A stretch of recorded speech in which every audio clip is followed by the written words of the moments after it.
स्वागत आहे मित्रांनो सर्वांचं तुमच्या आपल्या ब्लॉग व्हिडिओमध्ये.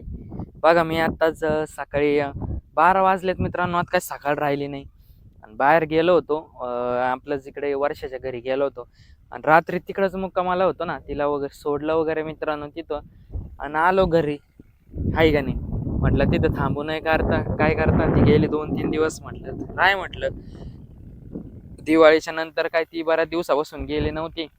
आणि तिचे वडील पण म्हणत होते, काल परवा फोन आलता त्यांचा की या या. आणि काल आहे ना कार्यक्रम होता आणि तेव्हा काही आम्हाला जायला जमलं नाही मित्रांनो. त्याच्यामुळं ती नाराज झालती. तिला म्हटलं मग तुला नेऊन घालतो आहे का नाही. आणि कसं तिच्या घरचा कार्यक्रम होता मित्रांनो, लग्न असल्यामुळे ना मला जाता नाही आलं तिथं. लग्नालाच गेलो, तिकडंच टाइमपास झाला मित्रांनो. कसं मम्मी सोबत होतो, मग तिला सोडून येता येईना ना, तर मग 2 वाजता घरी झालं असतो ना, मग ते पण कार्यक्रम ॲडजस्ट झाला असतं मला. तसं झालं नाही. मग तिला संध्याकाळी तिच्या घरी नेऊन सोडलं. म्हटलं राय 2-3 दिवस, तू पण खुश आहे का नाही. आणि ती खुश असली तर आपण खुश असतो मित्रांनो.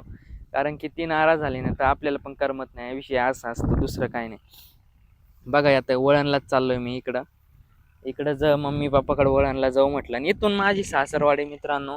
वळण ह्या बघा, हे वळण इकडं गाव आलं आमचं आणि इकडं पात्र आहे. इथून म्हणजे हा दिसतंय ना, हा मोरी मोरी ही इकडं पात्र आणि इकडं वळण. वळण गावात आपण आणि तिकडं देवळलीचं आपलं वेगळं घर आहे. आम्ही देवळली म्हणून आलो होतो दोघं ना. तर तिला सोडलं. म्हटलं राय 2-3 दिवस. इथून माझी लई तर लई 5-10 किलोमीटर आहे सासरवाडी.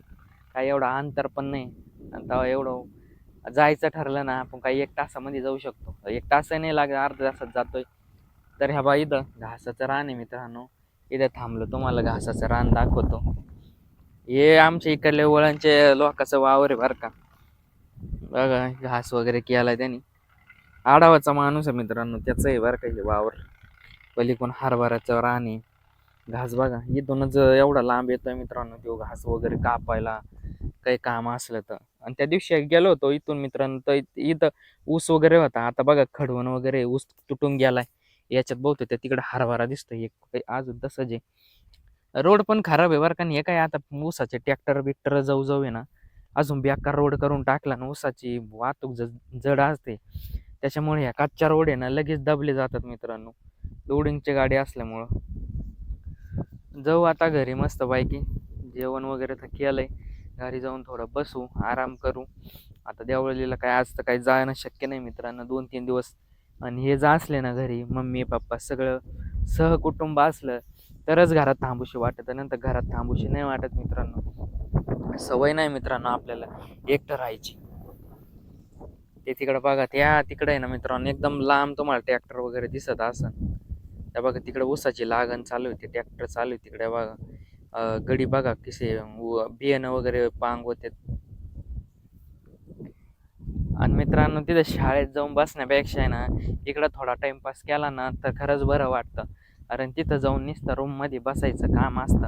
आणि आपले काम तर काय आपले फोनवरच चालत आहेत. आपण गाड्याची खरेदी विक्री तर मी करत असतो, तुम्हाला सांगितलेलं आहे मागच्या व्हिडिओमध्ये पण मित्रांनो. या बघा इथं पण ट्रॅक्टर उभं आहे, नांगरटी चालू आहे मित्रांनो. इथून इथं येऊन थांबलो कारण की तिथं आहे ना अंगावर उडत होतं. म्हटलं इकडे येऊन थांबावं. इथं गाडी लावली माझी आणि इथं थांबलो आता मस्त पैकी. वारं पण चालू आहे आणि आपल्या कसं मित्रांनो भाऊ एक्सपायर झाले माझे मोठे, त्याच्यामुळे आहे ना केस वगैरे काढून टाकले होते मी. काही काही निर्णय काढले मित्रांनो, तुम्हाला खरं सांगतो. माझे म्हणजे आमच्या घरातलेच असून माझ्या सख्या चुलत भाऊ माझ्यापेक्षा म्हणजे पप्पापेक्षा लहान आहे ते. त्यांच्या मुलाने केस पण नाही काढले. घरातल्याच माणसाने नाही काढायचे केस, मग बाहेर परके थोडे काढणारे राव हाय का नाही. आपल्या घरचेच आपला मोठा भाऊ मेला त्याचं केस काढायला लाजत. मग जगून काय उपयोग नाही त्या माणसाचा पण. जाऊ मित्रांनो 5-10 मिनिटामध्ये आपण निघूच आहे का नाही. मित्रांनो तिथून येऊन मस्तपैकी घरी आराम केला. कपडे वगैरे चेंज केले मित्रांनो. थोडं भूक लागल्यासारखं झालं होतं मित्रांनो. मग मस्तपैकी जेवण केलं. जेवण करून मित्रांनो मस्तपैकी बसलो होतो इथं. आणि दिवस कसा गेला कळलंच नाही मित्रांनो. आता 4 वाजलेत, संध्याकाळचे 4 वाजलेत मित्रांनो. आणि हे बघा पप्पानी हे 2 मस्तपैकी रग घेतलेत मित्रांनो पांघरायला, ब्लँकेट. बघा याच्यामध्ये पॅक आहे. हे बघा थोडा दिसतोय बरं का, इथं फाटली वाटतं पिशी. पप्पाने आणलेत ते.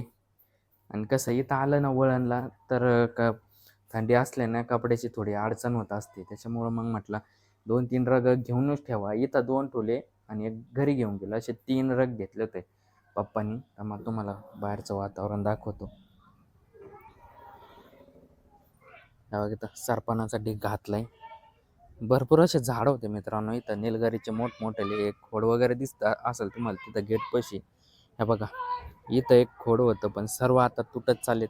आणि तिकडं मुलांची मित्रांनो कटिंग वगैरे चालू आहे. मुलं खेळतात मस्तपैकी. हे बघा फुटबॉल चालू आहे पोरांचा. आज कसं सुट्टीचा दिवस असला ना मुलांना हेच नाद असतो फक्त खेळायचं. आणि 6 वाजले का जेवणाची बेल होते. मग जेवण वगैरे करतात. आणि जेवण झालं की एकदा मग अभ्यासाला बसतात. अभ्यास करतात का नाही त्यांना काय माहीत, पण अभ्यासाची बेल होत असते. आता 6 वाजल्यावर जेवणाचं होईल मित्रांनो. आत्ता तर 4:30 टायमिंग झालेला आहे. मस्तपैकी इथं थांबावं म्हटलं आहे की नाही. आणि देवळलीला जायचं होतं मित्रांनो, पण घरी जाऊन आहे ना एकट्याला काय एकदम बोर झालं असतं. म्हटलं मम्मी पप्पा पशीच थांबू म्हटलं वळणला. आणि तिथं जाऊन पण एकट्यालाच बसणं होतं. म्हटलं नकोच जायला, इथंच थांबू आहे की नाही. गाड्यांचा आवाज वगैरे मित्रांनो रोडवरून जाते इथं सारखी वाहतूक चालू असते ना. आणि शेतकरी वर्ग जास्त आहे मित्रांनो गावामध्ये. त्याच्यामुळं कसं कुणी शेतात इकडं तिकडं कामानिमित्त फिरता येत. मित्रांनो आता तर अंधार पडलाय. आता बाहेर फिरत होतो. आणि कसं आता मित्रांनो 8 वाजलेत रात्रीचे. अजून काही जेवण वगैरे झालेलं नाही. जेवण करायचं आहे. आणि मम्मीचा स्वयंपाक चालू आहे मित्रांनो. तोपर्यंत म्हटलं थोडं बाहेर फिरावं, 2-1 चक्कर मारावं. गावातून वगैरे आलो मित्रांनो. दुकानात गेलो होतो. 5-10 मिनटं गावामध्ये थांबलो परिवारामध्ये. कसं थोडं बसलं ना तेवढंच आपल्या डोक्यात काय माइंड फ्रेश होऊन जातो मित्रांनो. मित्रांसंग जर बसलं ना बघा शाळेत किती अंधार झाला आहे सगळीकडं आता. सगळीकडे एकदम अंधार वगैरे होऊन गेलाय आता.